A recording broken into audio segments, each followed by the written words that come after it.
Good morning, friends. My name is Nikki, and I live with multiple chronic illnesses such as Ehlers-Danlos syndrome, endometriosis, and POTS. And today I'm going to be taking you along on what recovering from a flare week/flare day looks like. So what is a flare exactly? Well, it can look like this.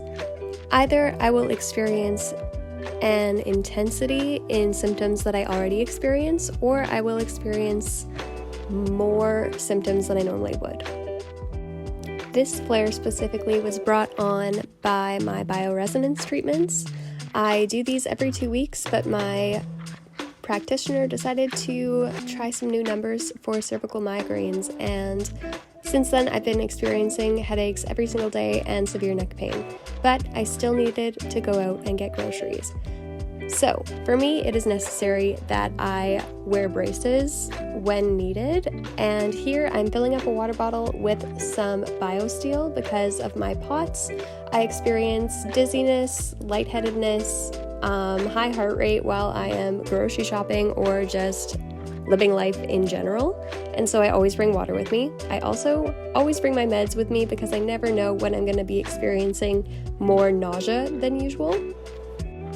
Right now, I am also trying to gain weight by trying new foods, and so this is my grocery list with some of the suggestions from my dietitian. So I'm just writing those down here, and in the end of the video, I will show you my week worth of meals that I tried with this new quote-unquote diet. I didn't take you along grocery shopping because, like I said, grocery shopping is quite difficult, but here I am, I'm back, and when I get home, I always take off my braces immediately because they're very uncomfortable, and because I just went grocery shopping and I have POTS, I'm gonna enjoy a salty snack if I can ever get it open.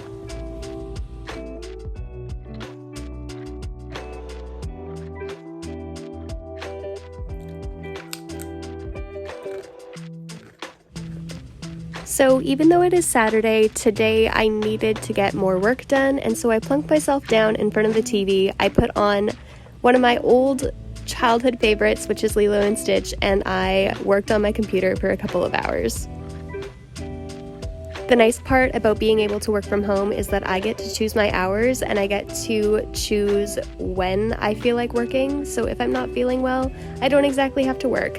But on this day, I really needed to get stuff done, and so even though I wasn't feeling well, I tried to take it easy while still working at the same time.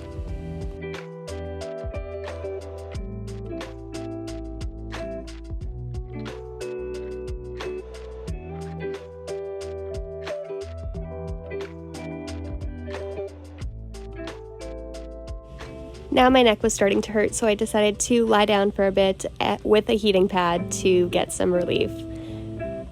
The unfortunate part about these headaches is that they often spike my nausea, and so I really try not to take nausea medication all that frequently, but here I was quite desperate.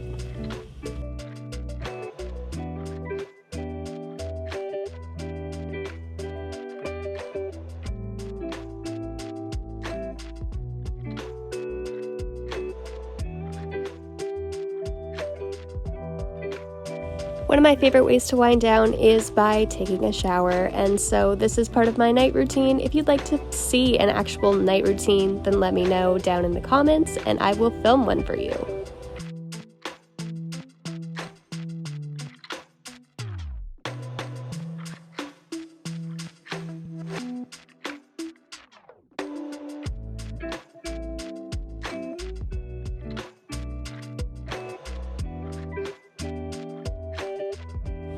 I'm someone who spends a lot of time in bed, especially when I'm just resting, oftentimes with my heating pad, and so I'm gonna peace out for this evening. If you tuned in for my last video, I was talking about my dietitian appointment and how I really need to try to either maintain weight or gain weight, and so this week I was putting into practice some of the suggestions that my dietitian had, which is to really focus on increasing the amount of fat that I have for every meal. Also, with integrating chia seeds and flax seeds to certain meals, and here I am making a cottage cheese patty, which cottage cheese is high in fat and protein, but unfortunately with it being gluten-free and lactose-free, it was kind of a fail cooking it, but the one lonely cottage cheese patty that turned out was really delicious.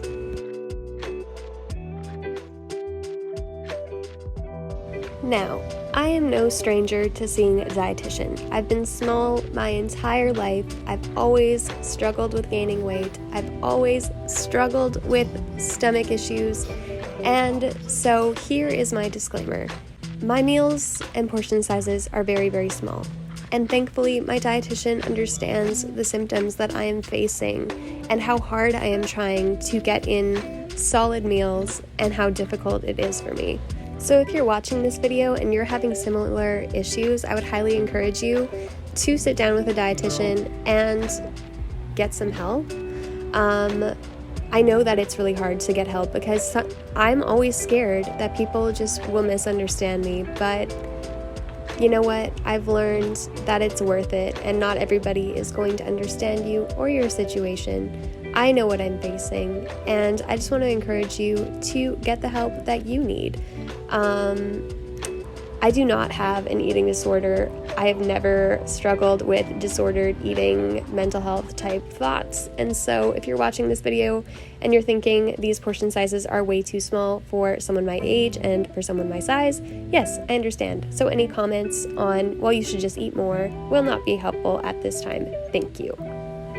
I am also in no way endorsing this kind of eating. Yes, I do believe that you should eat healthy. Do I believe in counting calories and all that stuff? No, I don't. I believe in doing what suits your body. And like I said previously, if you're struggling, you should really seek help. Seek a dietitian, talk to some friends, get some food ideas. My Pinterest boards are loaded with food ideas that I struggle to eat, but we're working on that. And my hope is to get to the bottom of whatever is causing this intense nausea and the inability to eat. And that's why I'm seeing a GI specialist this next week, so I would highly encourage you to come back and check out my video next week if you would like to know how my GI appointment went. Thank you so much for sticking around. I really appreciate your support and your prayers. I know a lot of you are family and friends, and I can't thank you enough for following along on my journey. Have a great rest of your week. Bye.